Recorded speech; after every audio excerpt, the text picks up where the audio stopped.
En tout cas, c'est la question que l'on se pose ce matin. Ça s'apparente à une corruption parce que tout ce que l'on voit là, les dessous de table et tout ça, aujourd'hui, tu es spécialiste des questions d'ordre minier. Donc, on te pose la question ce matin pour savoir est-ce que cette pratique, il y a Odilon qui le rappelait tout à l'heure, que c'est vraiment pas légal, c'est pas prescrit par la loi. Et si ça continue de la sorte, qu'en est-il également de la crédibilité de la CREEF aux yeux de la population guinéenne?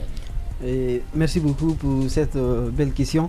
Et je crois bien que les béabas ont déjà été, n'est-ce pas, posés par ces juristes quand même qui ont une largesse d'esprit, également une largesse sur la compréhension de cette problématique maintenant là. Mais il faut aussi rappeler que je crois que c'est la deuxième fois que le ministre, en tout cas le ministère, je vais parler comme ça au nom de l'institution, n'est-ce pas, s'évertue à poser des actes contraires donc au principe et règles édictées par le code minier. Parce qu'il vous souviendra qu'à un moment donné même, le ministre même avait pris par même pas par arrêté ou bien par décision, mais par simple lettre. Donc à une entreprise également aussi de procéder à l'exportation donc de certaines quantités à une période déterminée, c'était à un mois, donc vers Dubaï, sans que cette procédure-là ne soit prévue ici. Donc si cette fois-ci encore, il est avéré qu'il y a une demande, parce que le conseiller a signé par ordre, c'est écrit PO, donc par ordre donc du ministre. Donc ça va. Donc aujourd'hui, la question par ordonnance. Justement, la question aujourd'hui sur la crédibilité essentielle donc de la CREEF se pose. Moi, personnellement, étant dans les rouages donc, de cette institution, parce que j'y vais souvent pour suivre des procès ici, il faut dire qu'aujourd'hui, le peuple de Guinée n'a aucune confiance à cette CREEF. En tout cas, il devrait être poursuivi. Hein. Oui. Ce ministre devrait être. On vous a dit, ne devait même pas la première des choses, lorsqu'un administrateur ou soit un ministre il est reproché d'avoir commis un certain nombre d'infractions, comme nous avons vu aujourd'hui avec le ministre Pété Diallo, le ministre qu'on appelle des transports de l'époque. Donc la première décision à prendre ici, c'est de suspendre, révoquer d'abord de ses fonctions, suspendre et révoquer. Ensuite, ouvrir des procédures judiciaires contre la personne ici. Mais sauf que s'il y a pour certaines personnes, donc des ministres, qui ont la possibilité de poser des actes contraires aux lois, ou disons qu'ils sont reprochés de malversations, de corruption, de concussion, parce qu'en espèce, il s'agit de la concussion, n'est-ce pas, pour le ministre de faire demander donc, des avantages induits donc, pour l'octroi donc,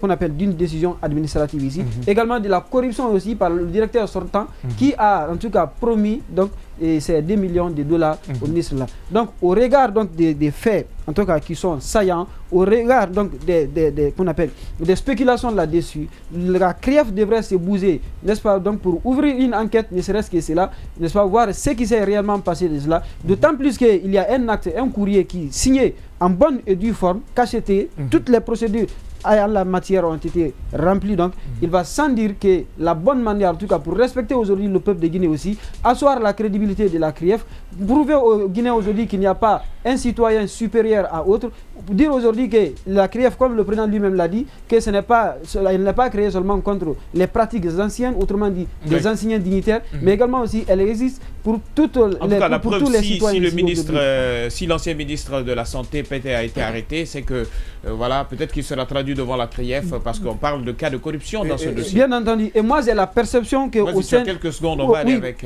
J'ai la perception qu'au sein de ce gouvernement, il y a deux camps. Il y a ceux qui ont ce qu'on appelle le brevet d'impunité, donc la licence d'impunité, et il y a d'autres qui ont ce qu'on appelle, c'est-à-dire qui ont une épée sur la tête pour dire qu'attention, il faut faire comme ça. L'exemple de cela, c'est le ministre des Transports et le ministre Pété, tout de suite là. Mais en tout cas, il y a des choses qui se disent auprès de cela et on aura l'occasion de continuer bien également. Qui sont les super rois dans ce gouvernement et qui sont les enfants pauvres donc, de ce gouvernement ici. C'est compris. Il faut dire que la CREEF en tout cas a perdu sa notoriété, ses objectifs et on parle maintenant... voilà, c'est le courrier, il est là. On parle plutôt des griefs, des cris, des crocs, des cracks et qu'il y a en lieu et place donc de la CREEF. Et pour dire qu'aujourd'hui les citoyens n'ont plus foi en la justice et alors que quand c'est comme ça, il n'existe plus de justice. Et parce que la justice en tout cas, elle existe pour tout le monde, mais sauf qu'il y a des personnes, comme je le disais ici, qui ont bénéficié. Je vais vous donner des exemples typiques devant cette CREEF aujourd'hui qui ont inspiré quand même les citoyens à ne plus croire à cette institution. Quand vous prenez le cas aujourd'hui de Bill Gates, vous avez quand même des décisions qui sont intervenues dans cette affaire. Vous avez qu'on appelle devant la chambre d'instruction qui a rendu donc même le cas de Damaro, l'honorable Damaro. Il y a eu un non-lieu. Également aussi, devant la chambre d'appel également, aussi, on a rendu un non-lieu. Ça veut dire que probablement, il n'y a aucune trace qui existe là. Et vous avez le cas de Moussa Magasuba, qui sort quand même une lettre signée en attendant. Le minimum qu'on puisse faire dans cette situation, qui est interpellé parce que ça, il existe une trace. Donc, ça veut dire que il y a une traçabilité. Absolument. On peut même poursuivre le dossier en flagrance délit. Je suis d'accord. Donc, c'est pour dire qu'aujourd'hui, si cela n'est pas fait, c'est pour dire qu'aujourd'hui, pas du tout, il n'existe pas de CRIEF. La CRIEF donc a perdu sa vocation et les citoyens n'ont plus foi en la justice parce qu'il s'agit seulement d'une justice expéditive. Il s'agit d'une justice sélective, une justice donc qui est faite pour créer, s'il vous plaît, pour écraser les acteurs politiques et non une justice donc pour la bonne gouvernance qui a été prônée ici, une justice qui n'est pas pour la refondation ici. Donc la CRIEF, elle a perdu totalement la pierre sur laquelle elle a été posée. Donc l'édifice risque de s'écrouler dans les années à venir ici si effectivement elle ne change pas d'orientation, si elle ne change pas encore donc de toutes les façons, on ne sait pas si la CRIEF, qu'elle continuera à exister après le CNRD. Il y a toutes ces questions que l'on se pose parce qu'aujourd'hui, cette question de transparence nous amène à dire elle devra exister après le CNRD. Elle devrait en principe exister, mais bon, la question essentielle que l'on se pose, au vu de tout ce qui se passe aujourd'hui, et voilà, de toutes ces situations que nous relayons ici en direct dans cette émission, c'est quand même compliqué de croire à la CRIEF si certaines décisions avaient été prises qui n'ont jamais été respectées, notamment, il y a Yannick qui le rappelait tout à l'heure, la libération la mise en liberté de Sila Bilgate et également de Damaro. Après, ils ont interjeté appel. C'est quand même devenu un épineux problème. Et si à cela s'ajoutent ces cas de corruption qui ne sont pas encore traités parce que le courrier est disponible déjà depuis plus d'une semaine. Donc, personne n'en fait écho, personne n'en parle comme si c'était rien. Et la question suscite beaucoup d'interrogations, Simon. Beaucoup d'interrogations. Moi, je veux déjà dire que il faut éviter de tout le temps attendre des injonctions. Lorsqu'on est procureur général, on peut aussi émettre des injonctions au procureur près la CRIEF pour également engager des poursuites. Mais moi, j'ai l'impression que généralement, il suffit que le ministre Charles White donne des injonctions pour que toute la ligne se bouge pour en tout cas engager des poursuites. Mais ce que je veux dire ce matin, c'est qu'il faut sauver ce département ministériel. Lorsqu'on parle du ministère des Mines, aujourd'hui, ce ministère-là est le nez gordien de toute l'économie de la République de Guinée. Lorsqu'on parle de la Guinée, c'est les ressources minières d'abord. Et quelqu'un qui n'a pas les compétences ou qui est là-bas pour servir ses intérêts personnels ne doit pas être à la tête de ce département. Il va s'enrichir sur le dos de tout le peuple de Guinée. Je prends un exemple par le passé. L'ancien ministre Magasuba qui était venu, lorsqu'il est venu, il a trouvé qu'il y avait 2000 permis, 2000 titres miniers en circulation. Et il s'avère que lorsqu'il a fouillé au fond, ce n'était que les 400 permis qui étaient valables et qui respectaient la régularité et qui servaient en République de Guinée. Donc les 1600, c'était les cadres du même département ministériel qui les avaient, chacun avait son titre minier où il l'octroyait à des gens qui venaient sans respecter la procédure pour s'enrichir. Je pense qu'à un moment donné, on n'est pas à la tête d'un département pour s'enrichir.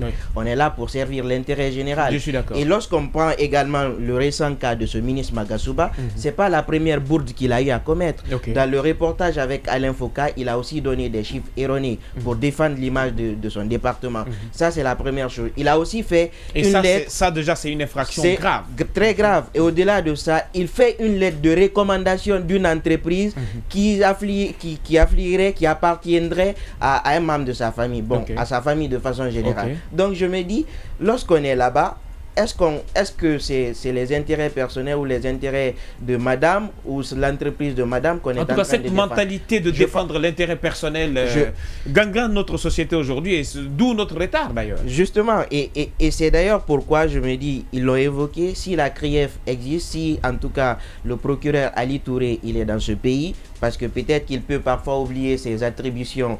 Je veux le rappeler aujourd'hui qu'il a des attributions. Le procureur général près la cour d'appel, je veux dire également qu'il a des attributions. Le ministre Charles White également, il a des attributions. Encore une fois, il faut les rappeler qu'ils doivent se bouger. Mais l'autre chose que je veux dire, vous savez, lorsqu'il y a de tels courriers, lorsqu'on dit à l'entreprise de payer une telle somme, si jamais elle le payait, si jamais l'entreprise payait, c'est les communautés qui vont souffrir. C'est l'environnement qui va souffrir. Parce que généralement, ce type de pot de vin, lorsque vous payez, ça vous dédouane de toutes sortes de violations. Vous allez voir dans l'exploitation de carrières, ce qui va se passer, il y aura la poussière un peu partout, on porte atteinte à l'environnement. Finalement, vous êtes gêné de venir dire à l'entreprise, il faut faire une exploitation responsable. Parce que vous ne pouvez pas, parce que vous-même, vous êtes liés. Donc aujourd'hui, toutes les procédures sont élaborées. C'est pourquoi il y a les textes, c'est pourquoi il y a le code minier, c'est pourquoi il y a la loi sur le contenu local qui encadre tout ce secteur. Donc il faut le respecter. C'est pourquoi il y a la loi sur la corruption, c'est pourquoi il y a le code pénal. Et aujourd'hui, on n'est pas dans une jungle, on est dans une république où il y a des textes de loi, il y a des attributions. Encore une fois, on n'est pas là pour servir ses intérêts personnels, on est là au service de la République. Et si vraiment le ministre Charles White, en tout cas, moi je l'accorde le bénéfice du doute, je pense qu'aujourd'hui ou demain, il va donner des injonctions. En tout cas, c'est quand même compliqué que jusque-là, qu'il n'ait pris vent de tout ça et qu'aucune poursuite n'a été engagée. Par contre, cela s'avère tout pratiquement à une corruption. Hein. Voilà.